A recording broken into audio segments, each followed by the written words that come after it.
La Bible a beaucoup à dire sur l'alcool.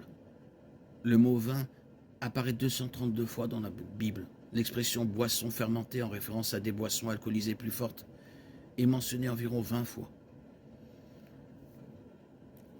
Pour les anciens Israélites, posséder beaucoup de vin, et en particulier du vin nouveau, était un signe de la bénédiction de Dieu. Dans Deutéronome 7,13, si le peuple est fidèlement obéissant au Seigneur, il promet de le bénir et de lui apporter la prospérité matérielle, y compris le vin nouveau. Dans Proverbe 3, la fidélité aimante au Seigneur est encore une fois récompensée par des greniers et des cuves débordant de vin nouveau. Ces versets et d'autres indiquent clairement que le fait d'avoir du vin est un signe de la bénédiction de Dieu et qu'il est destiné à être apprécié.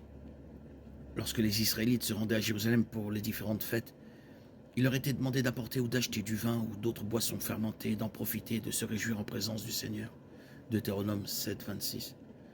Jésus lui-même n'était pas opposé à boire du vin comme on l'a vu à Cana, Jean 2, 1, 10. Paul encourage Timothée à prendre un peu de vin pour soulager ses maux d'estomac, 1 Timothée 5, 23. Ces passages ainsi que d'autres déclarent que Dieu a une opinion favorable du vin et qu'il faut en profiter.